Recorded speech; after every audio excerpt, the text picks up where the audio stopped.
All right. I like to start these things with a quote. And today I have your brand is what people say about you when you're not in the room. Jeff Bezos. And today I have Chuck, who will talk a little bit more about brands and all of that experience. Now, Chuck Heckman's 20 plus year career blends creativity, technology, and strategic thinking.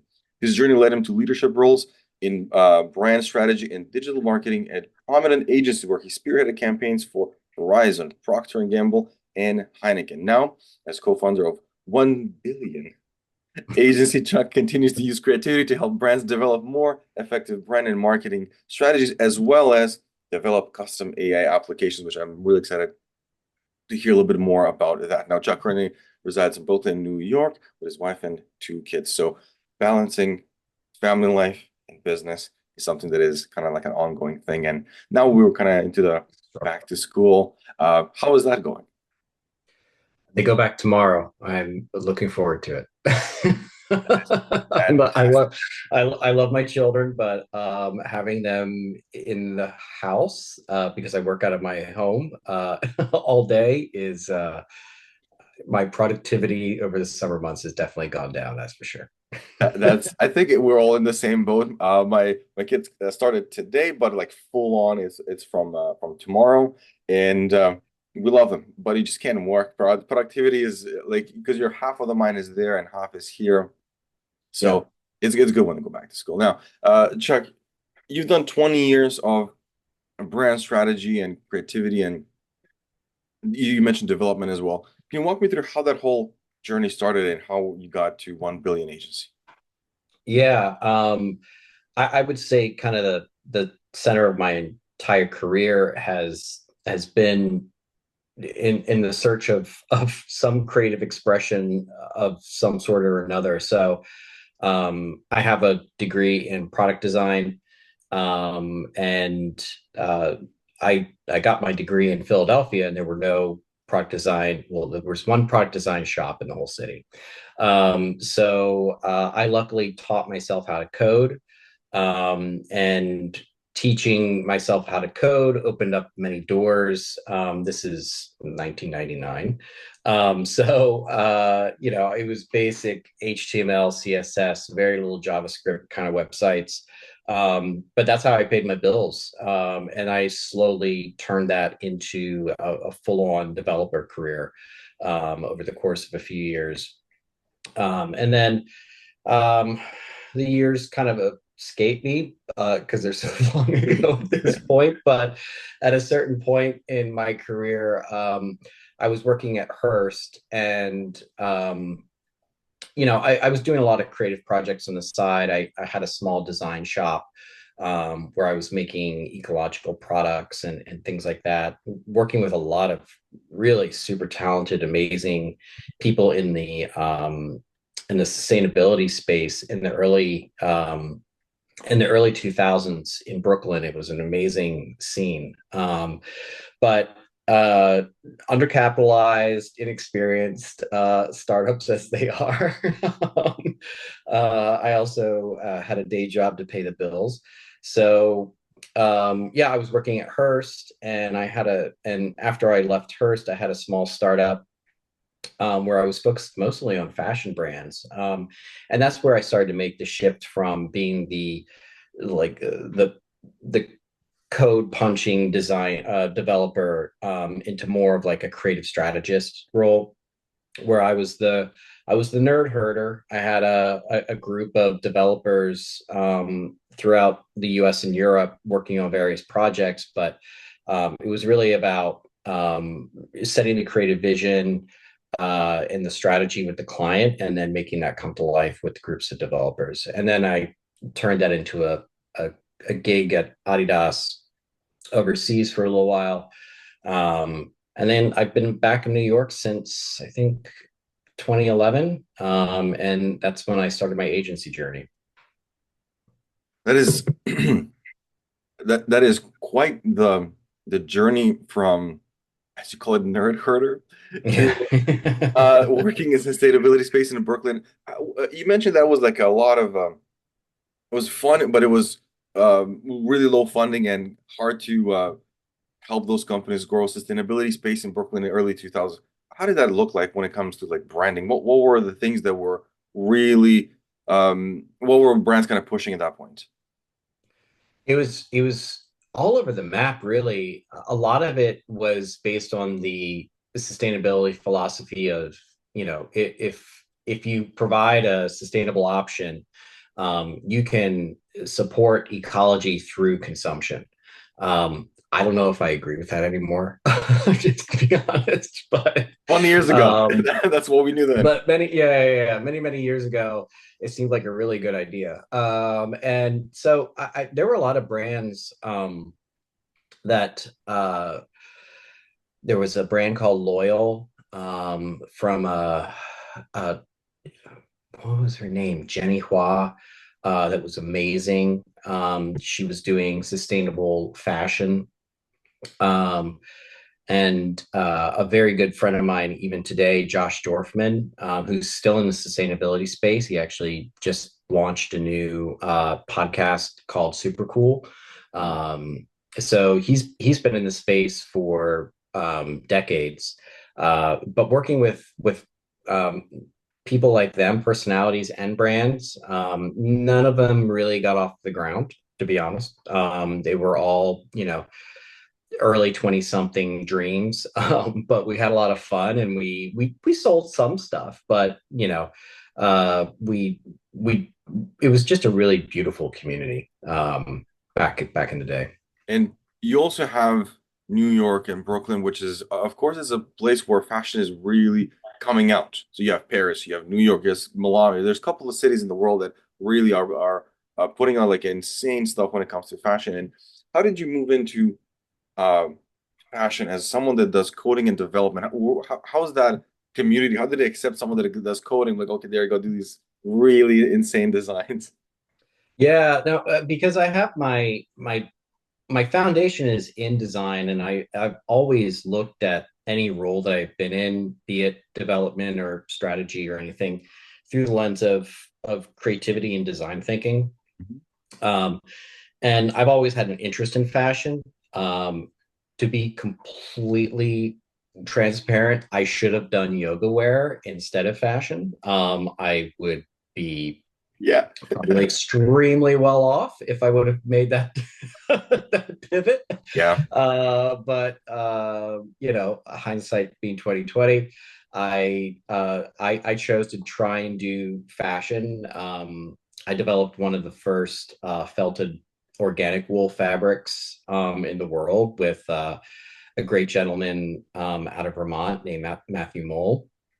Um, we did some beautiful work, but at the end of the day, undercapitalization and inexperience always wins. So, No, you probably took a lot of experiences from those kind of startups where things were like ideas were creatively kind of shared, and you were really trying to push the envelope and kind of taking things to uncharted territories. How do yeah. those things translate when you start working on campaigns for Verizon, Procter Gamble, Heineken? When you start moving in those, are they accepting when someone has ideas like that, or it's more, this is how it is, I need to see numbers? How are those kind of structured? Yeah, it's a little bit of both. So I think you get your foot in the door with fresh thinking, and that's um, they definitely want the ability to think in different ways for sure. And every large brand that I've ever worked on, really they embrace innovation. The ability to bring all of that to market is just not possible given corporate structures, and um, we could spend hours on the on the number of amazing ideas that I've seen in agencies that have never seen the light of day. That agencies are just stockpiles, graveyards of brilliant ideas that have never seen the light of day. But you know, the big brands embrace innovation, but bringing it to market is difficult for sure. It's it sounds like bringing it to market is what makes or breaks a product or a brand. Because you said there's agencies that you've seen have brilliant ideas, but they've never seen the light of day. Were there Yeah. patterns that you noticed when you were looking at that?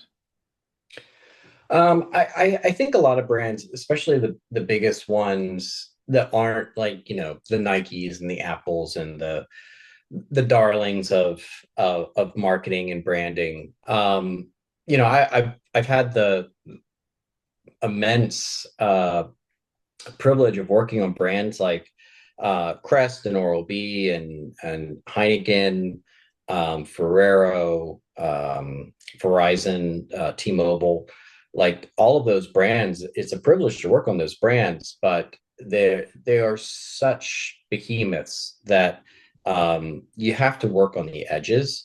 If you try and change everything overnight, you're just going to fail. So I embrace the notion of incrementality early on in my agency career, trying to push through interesting ideas where we could. And some of them were very successful and some of them weren't. And I think, it all harkens back to um, if I think the big brands understand that if you push their audiences too far, that also breaks a little bit. And one of the cornerstones of branding is consistency over time. So if you're not consistent over time, if you're changing things up just because there's a great idea, you're actually probably not serving the brand properly. Okay. So, if we look at those two things are very interesting. The first thing that came to mind, I think a lot of people kind of thought of this one when we're talking about consistency over time and pushing audiences. It might break that. Um, Budweiser, what they did with the campaign, where they had a huge backlash. Have you been in a situation where you, because I'm pretty sure you saw the memes. They were like, no one raised their hand at Budweiser to say like, I don't think this will be a good idea. Our audience kind of is not in this field. Have you ever been in a Yep. meeting where you're like, guys, let me tell you from the inside, an idea is brought and you like, this is not a right idea for this brand. You've been in a situation like that, and kind of what do you do in that position? I have been in that situation. I can't really talk about it too much. But I would definitely raise flags. I failed to get hurt, quite honestly. And projects worth millions of dollars went out the door, very sadly, that did not serve the brand. Um, but it wasn't for lack of trying to raise alarm bells. But um, I think when a brand like Bud Light gets in trouble, um, I think there are probably a couple of things. One, they probably didn't do their research and understand the attitudes of their customers. Um, you know, I think back to I can't remember how many years ago it is anymore, but the very famous Kaepernick ad that Nike put out. Yes. Um, that was based in market research. They understood that their customer would embrace a message like that. Yes. And as as much as a brand may want to support um, an inclusion message, and that is certainly an extremely noble thing to do.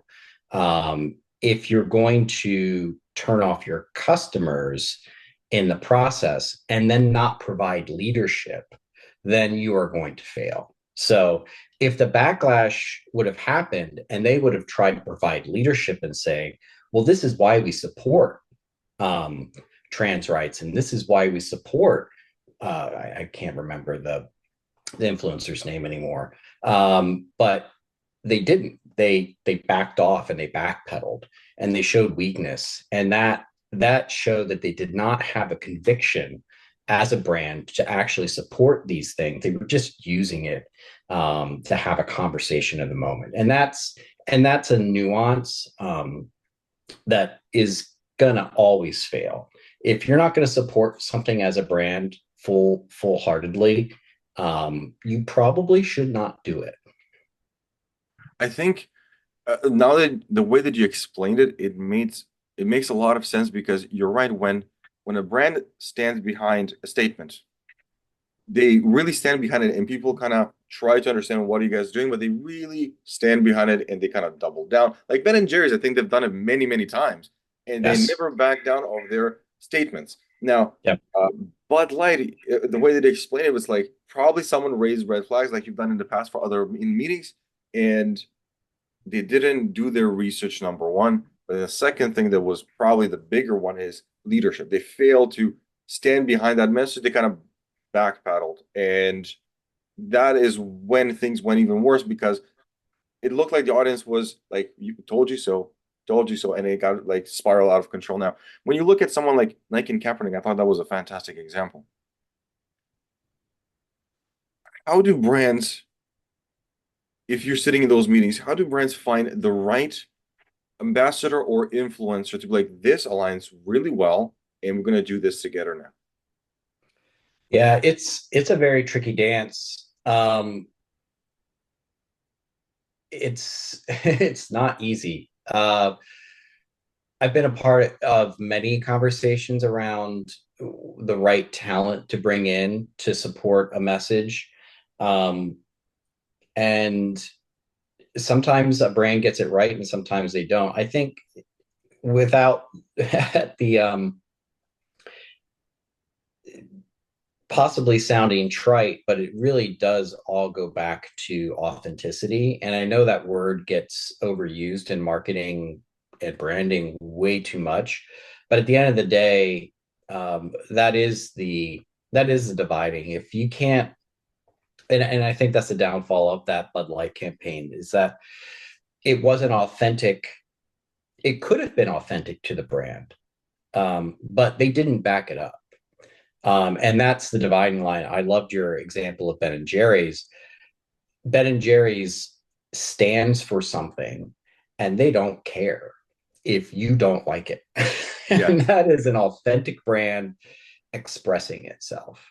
Um, and that's where, the back pedal with Bud Light, that's what got them in trouble. So I think that you need to try and find, if you are a brand and you are looking for influencer support, finding influencers that align with your brand's values. And that statement alone is a very tricky thing because I think a lot of brands where they fall short is they don't really know what their values are. Right. um, and until you actually know that and embrace that fully, as a company, all the way from your business strategy all the way down to how it's articulated as a brand, you're probably gonna have more missteps, than you would like. When we're looking at authenticity, because I think that is the hardest part, and I think this is where brands try something, but in the face of the audience, you see that it's kind of like a cash grab, and sometimes it really goes bad. And I think usually it goes bad. Um, I'm just thinking of a couple of examples. It's sometimes when it goes bad because there's no authenticity um, on the influencer side, like Tom Brady got a lot of Yep. slack with FTX. Like, why would you Yep. promote? And you're like, man, I had no idea. Like, but then when you look at it as a customer, like, I know you're just bringing clout, the brand. You just bring, there's no authenticity. I'm pretty sure Tom Brady doesn't go any of these things. Yeah. Yeah.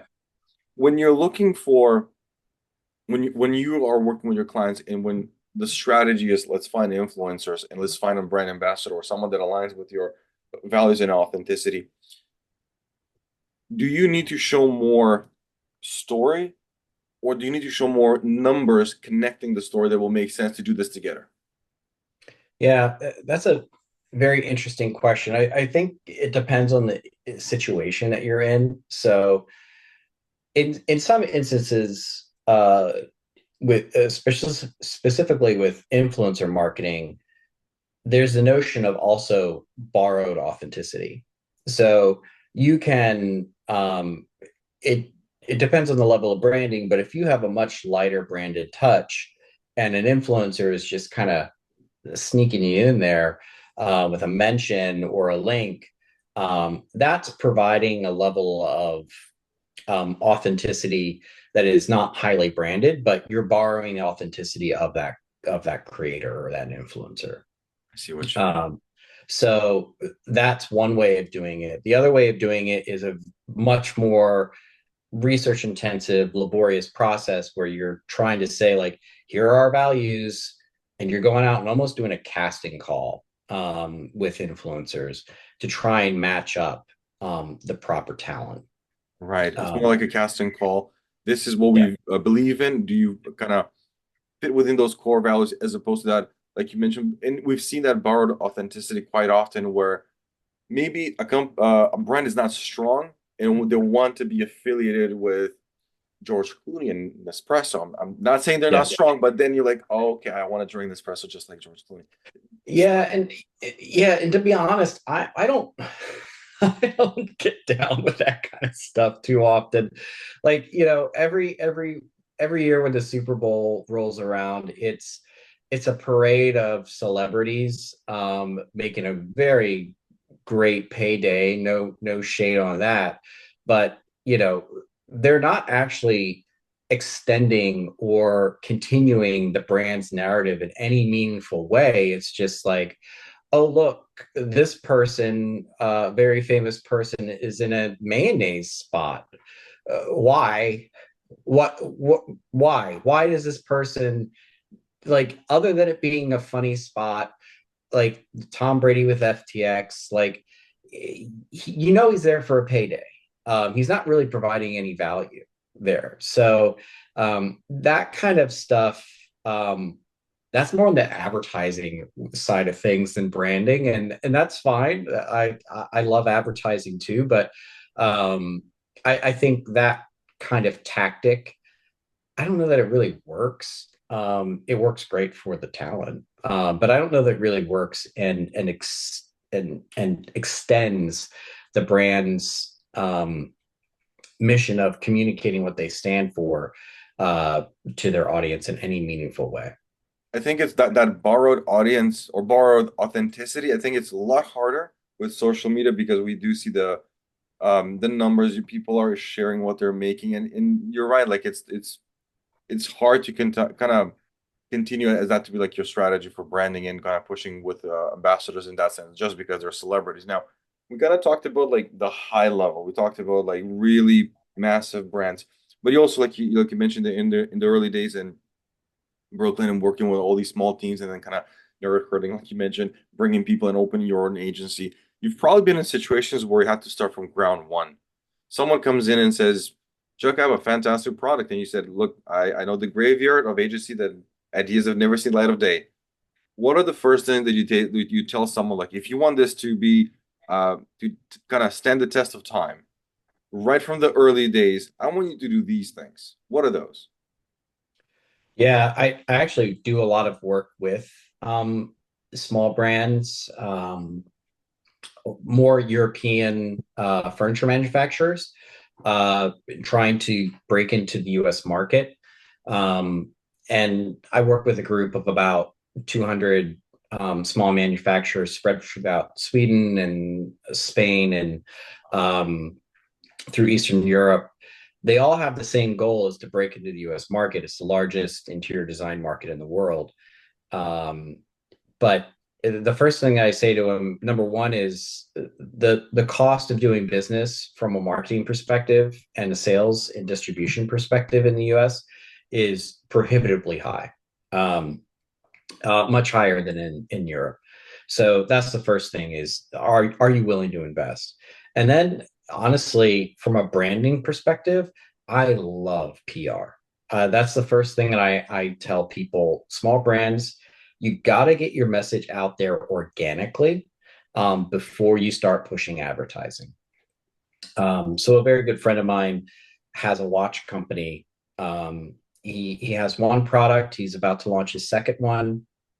And we had a conversation a couple of months ago where he was like, I want to launch this product. I have a certain sales goal that I want to hit. And I've talked to a lot of small agencies, and they're all telling me to put a whole bunch of money um, into Instagram and Google. And I was like, no, don't. You're too small for that at this point. Don't throw all of your cash into that um, big old money pit called Meta and Google. Just don't do it. You're gonna have to do it at some point, but don't do it now. You need to get your message out there through PR, through micro influencers and affiliate programs. Those are awesome for small brands. Um, what else? It's really those two things. I would have said SEO probably 8 months ago, but that's the Wild West now. I don't know how to parse through what's going on with the SEO. Well, I think you mentioned very interesting because not a lot of people talk about it. And it's kind of like what we talked off camera, like radio being a dying medium.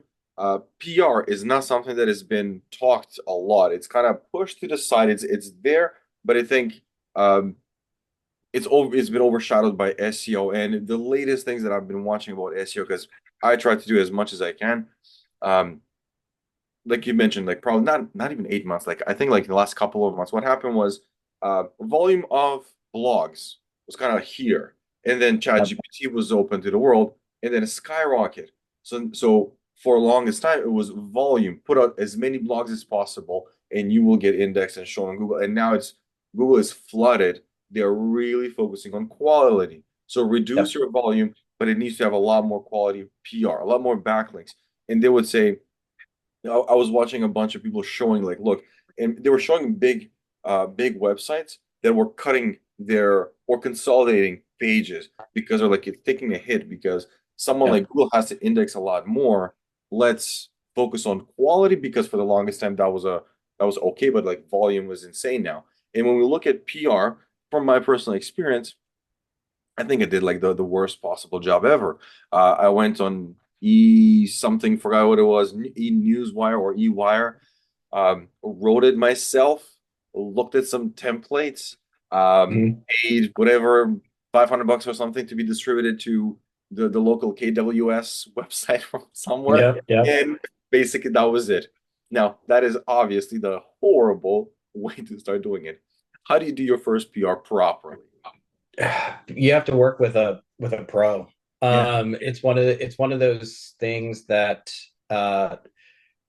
and I haven't figured it out transparently either, but they a lot of what they do is build relationships. And they build very niche relationships with the right kinds of publications, be they printed or online.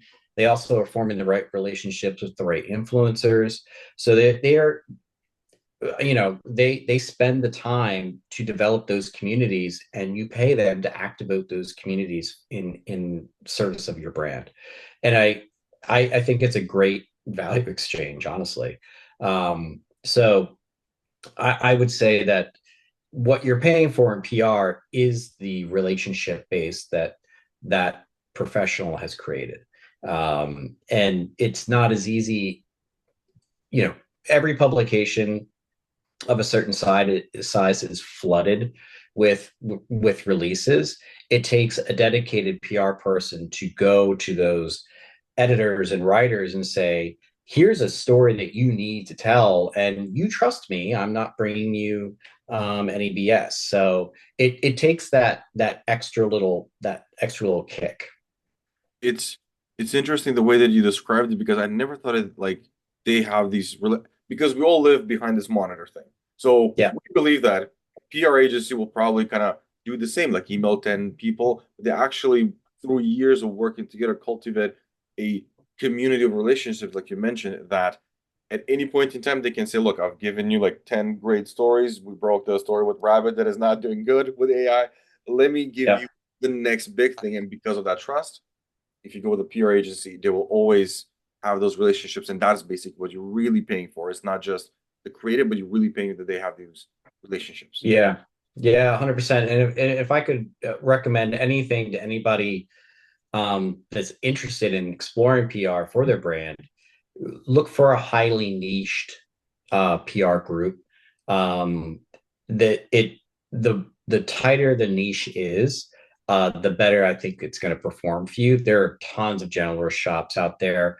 You're probably going to pay a lot more, and not have as much get as much attention from the group. If you work with a very highly niched individual or smaller uh, company, you're going to get a lot more activity for your dollars. A That's for lot more. sure.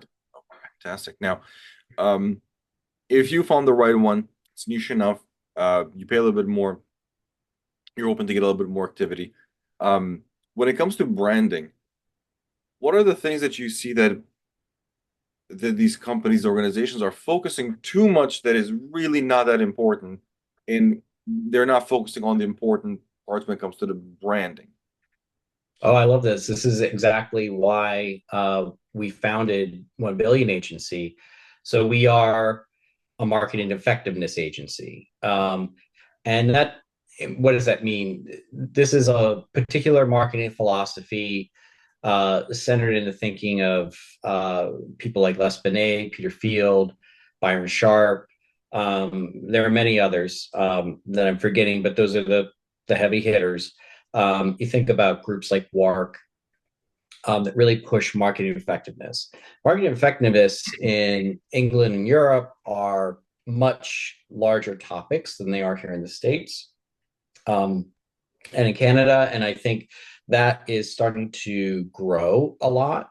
You have some really great podcasts actually based out of Canada that are starting to push this philosophy a lot more. But it's really about and this goes against a lot of the current marketing thinking, widen your target. So the more people you talk to, you can't predict who is in the market for your product. And the more you try and niche down from a targeting perspective on the performance marketing platforms, the more you're putting blinders on your own growth. So a lot of people that are working with Meta and Google, which are pretty much the biggest names in the game when it comes to performance, they're starting to see their CACs rise and their ROAS shrink. Well, why is that? They're focused on hyper targeting. And a lot of studies have shown the tighter you target, the more people that you are missing that could be potential buyers that are falling out of that targeting. So the number one principle that we push is you have to gain new customers if you want to grow market share. And if you aren't gaining new customers, your brand is shrinking. And a lot of people will say, well, if you have retention programs, that's cool. You should have a retention program, but it should not be your marketing strategy or the keystone of that marketing strategy. If you just work on retention, you are going to still have churn and you're going to have a slowly diminishing collection of customers that you can speak to. So it's all about new customer acquisition, wide targeting, and creative effectiveness. I feel the waves of people are just saying like, what the hell are you talking about? Niche down, like sub No, niche. Then if you have a niche, sub niche. That sub niche go is not wide. focused enough. Focus again, and you're like, okay, dude, I don't know how niche. Like I will talk to three people if we narrow this further. What you're saying, Yeah, this new philosophy, marketing effectiveness is widening, get it, more it's clients.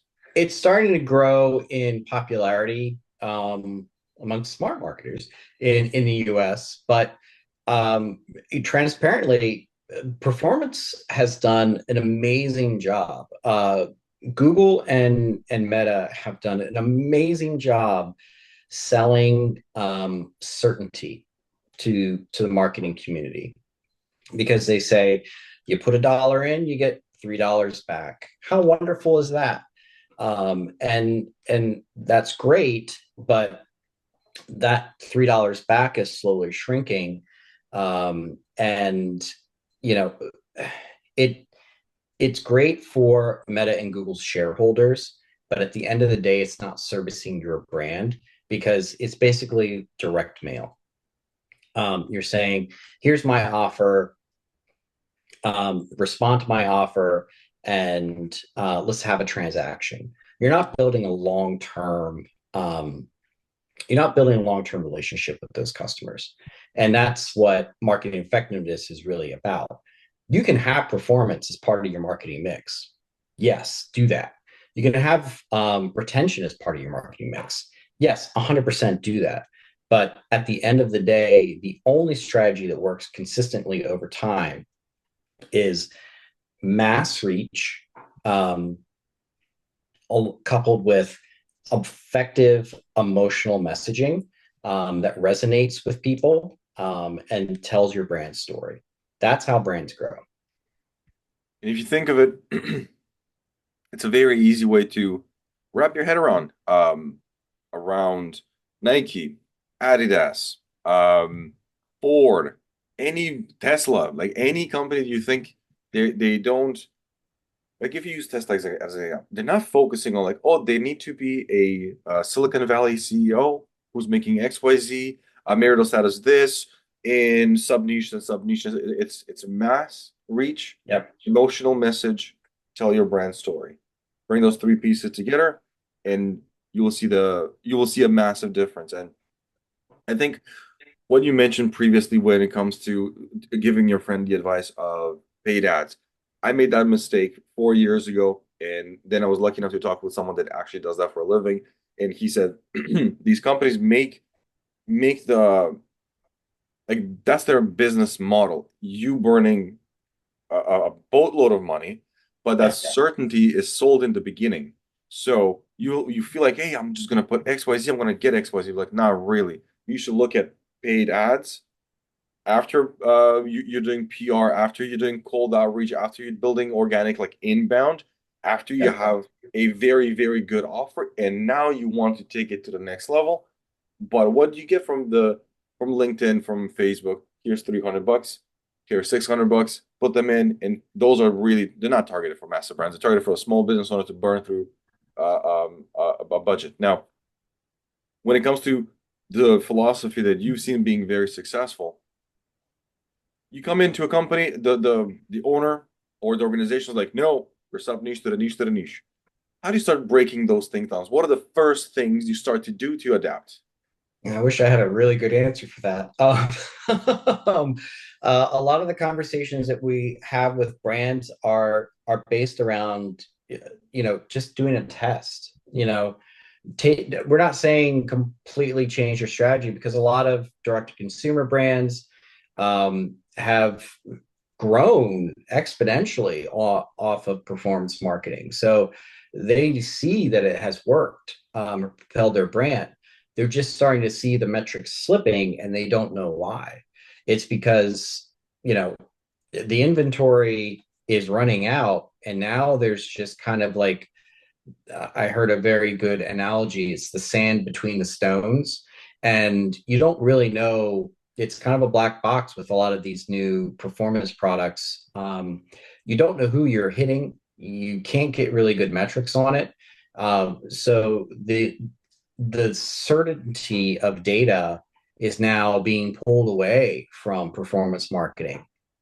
But you're still paying a premium for the targeting, and I think that is where it's starting to falter, and that's where we're starting to be able to have conversations with people that are experiencing issues with their performance marketing. So that's one way. Another way is, brand brand is always going to be important. I know a whole lot of very famous people are saying brand is dead, and that is complete BS. They're trying to sell a book or something. I agree.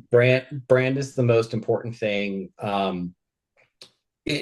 brand at its very essence is a story, and storytelling is about as human as breathing. We tell stories to communicate, and that's what a brand is at the end of the day. So, if someone tells you that brand is dead, maybe a way that brand is communicated is not moving forward in the same way, given social media or other channels. But this core concept of a brand, uh, the story a company tells, is always going to be there as long as companies exist. And I definitely agree with that because I was on the fence because in the beginning you're like really grinding. Like I need to get clients. I need to have the proof of a concept. I need to get like understand my TAM. You're really grinding through making sure that this really would work. And then I got to the point Yeah. where I start hearing a lot more about brand, but in the sense like just don't tell me I have a logo and these are my color, whatever. Like that is not brand. Like you said, the story, like your tone of voice. What are you trying to change? Why do you exist? What are your core values? And I started to do those pieces, probably not very effectively, in the content. And then I started to see people when they would show up on a call, they would reference 2 or 3 pieces. Yep. You see the effect, but you don't see it like in a monetary exchange in the beginning. Um, when you get better at it, you tell a better story about your brand now. What if someone comes to you and says, Chuck, I have a bunch of elements. I just put them all in ChatGPT and it gave me like a brand guide and it gave me a story, but it used my tone of voice because I trained it. What would you say? I mean, you mentioned a company with just a logo. I would recommend using Sonnet instead of ChatGPT, but you're probably further along than most small businesses at that point. So if you have a narrative, even if it's written by AI, and you have a tone of voice, even if it's written by AI, uh, I would do some heavy editing of that content, but it's a lot further than a lot of small businesses are. So uh, I can't completely dunk on it, but there is something to be said about going through the rigor and having it's more about the deep conversations inside an organization to really elicit the things that are going to be the basis of that brand that uh, an LLM just cannot it can't recreate those conversations.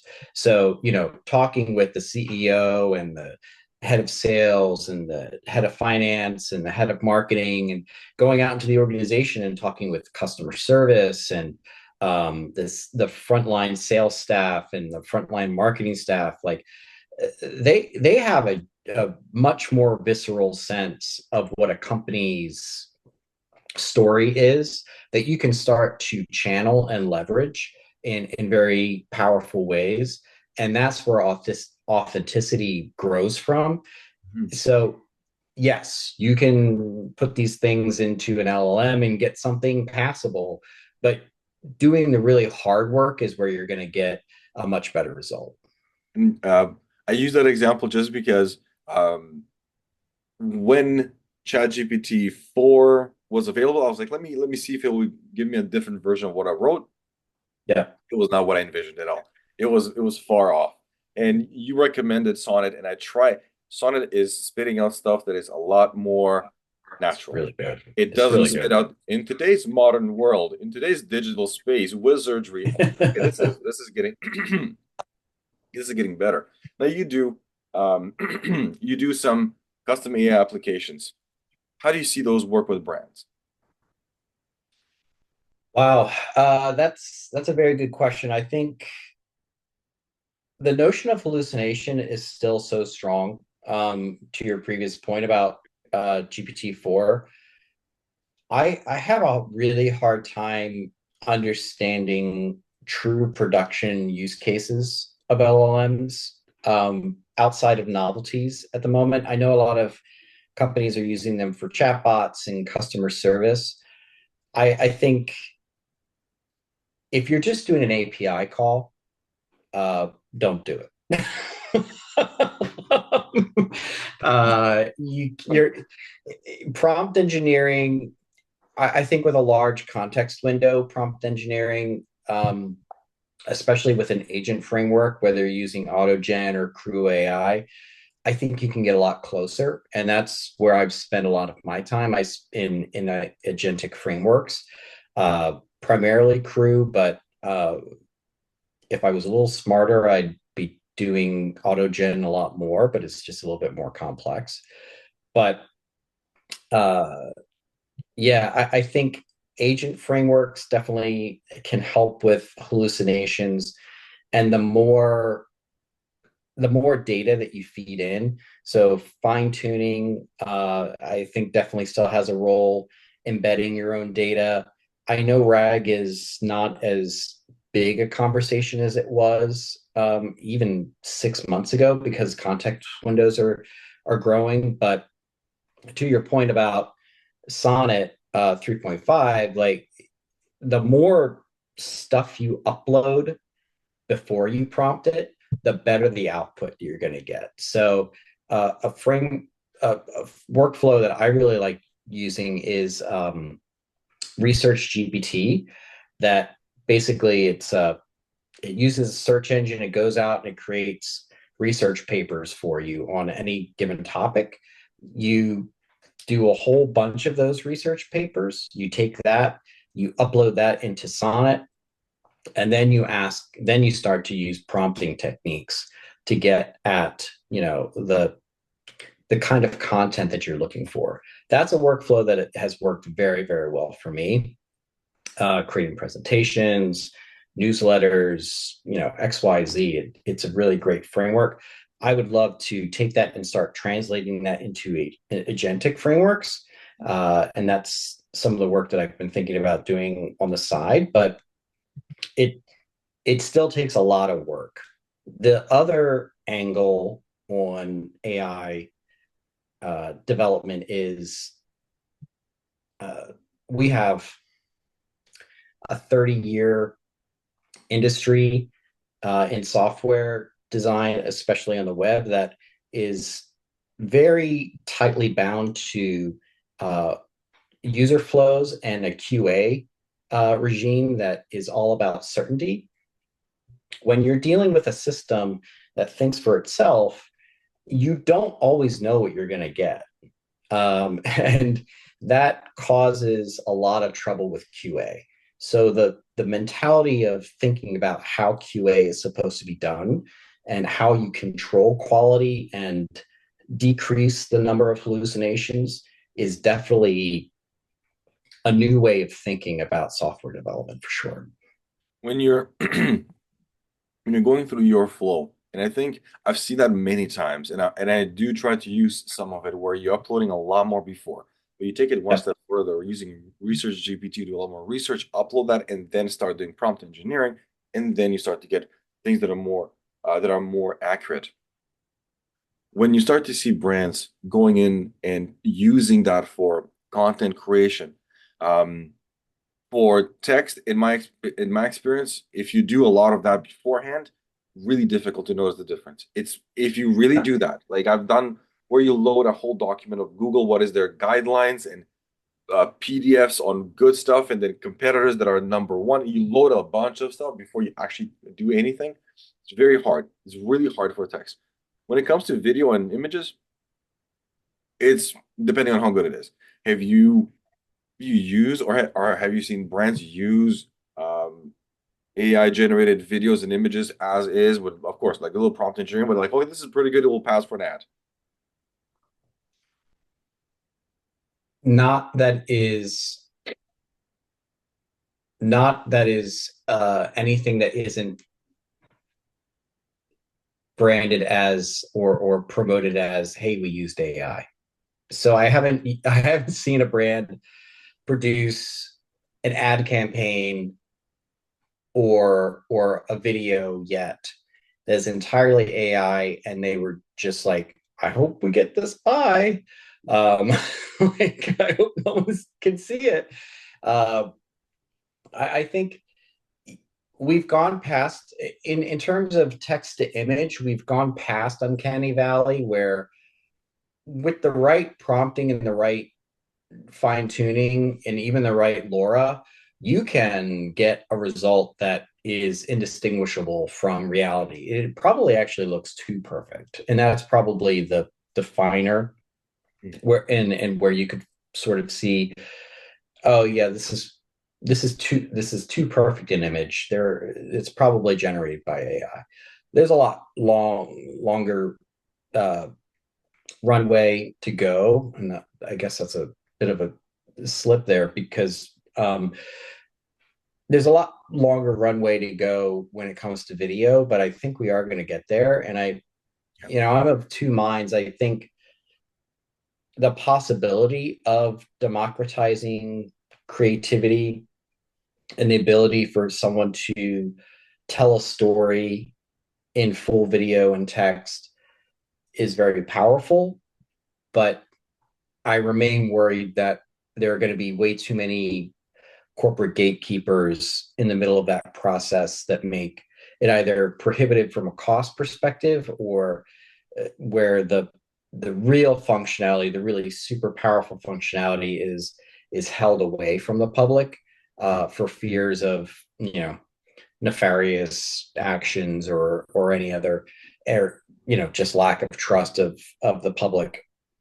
Very real, very real world concerns. But at the same time, if you have to pay OpenAI tens of thousands of dollars to use their latest text to video model, it's pretty much the same thing as needing to hire a camera crew. And then why wouldn't you want to employ all those people?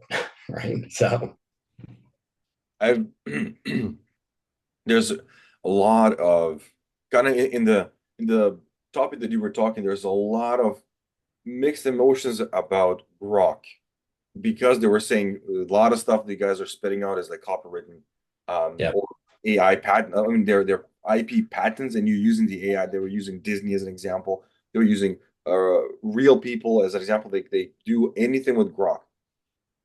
Do you feel that's kind of the problematic area where, with no control, an AI can take something that is clearly still an IP and change it up, and it looks really, really plausible for some people, for some of the tech, and you're like, now we're in muddy waters. I don't know if this is really helping a brand. Is it doing anything for marketing? Is it doing anything for advertising? Yeah, I have a couple of thoughts on that. So, number one, I don't worry about Disney so much because they have literally an army of lawyers, and woe unto anybody that decides to steal Disney's IP. Good luck with that.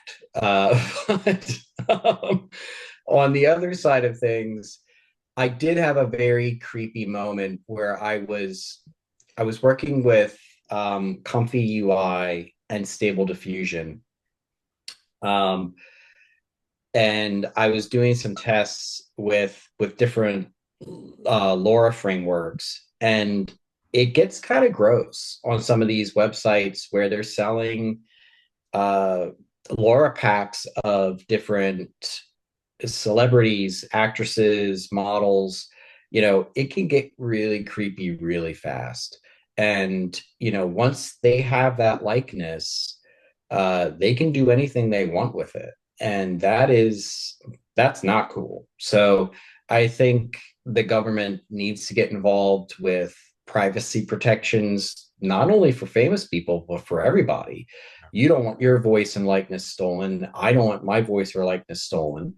uh, so until until those protections from a legal perspective are put in place, I do have a lot of deep reservations about a lot of these technologies going to scale. That's right. And I always, even when it was kind of like the early days of ChatGPT, where they were saying, oh, you can say, give me I don't know, a YouTube video written like MKBHD. I was like, why would you even allow something like that? I understand. Or if you want to go back and like wrote this in a Shakespearean way, I understand. Yep. But you're using, hey, can you write a blog about, let's say, travel and food, and then you mention a famous person from National Geographic? It's like, that is not where this should be, because it's not helping anyone. You're just basically stealing at this point. It's 10 Yep. times harder to go and copy paste and then change and edit. Like, it's just not the same. Where do you see the future for AI and 1 billion?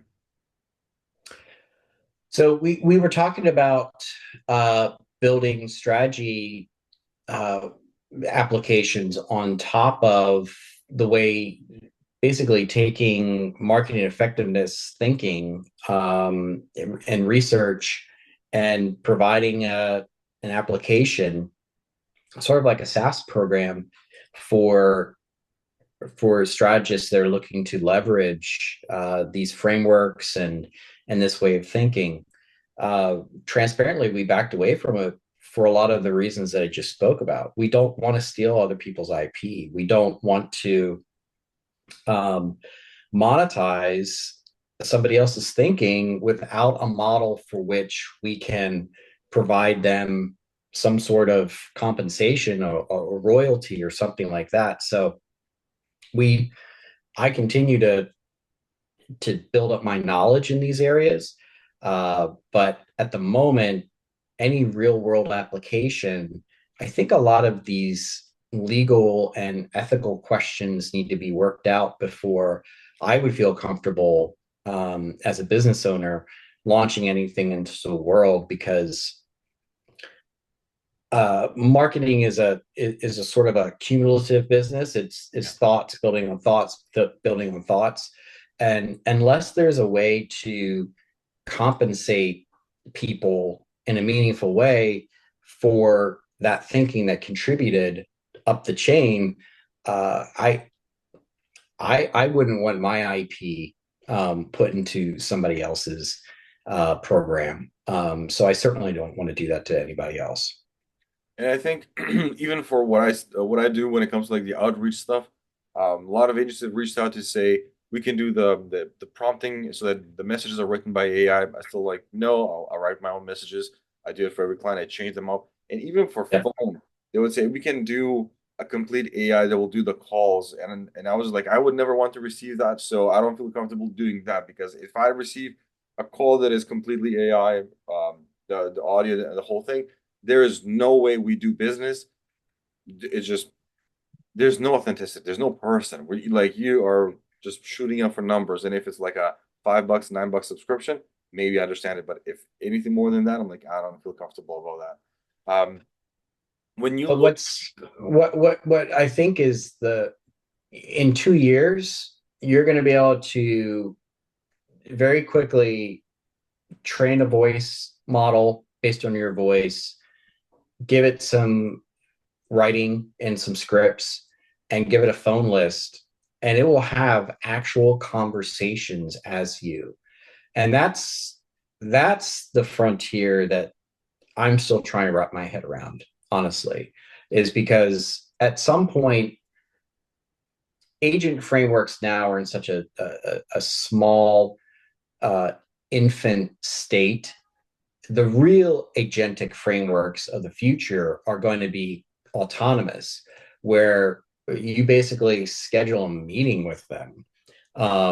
And it's even weird to hear these words coming out of my mouth, where you're going to schedule a meeting with your own AI to understand what your AI is doing on your behalf and provide it feedback so it can correct and modify its actions. But that's the future we're going to live in.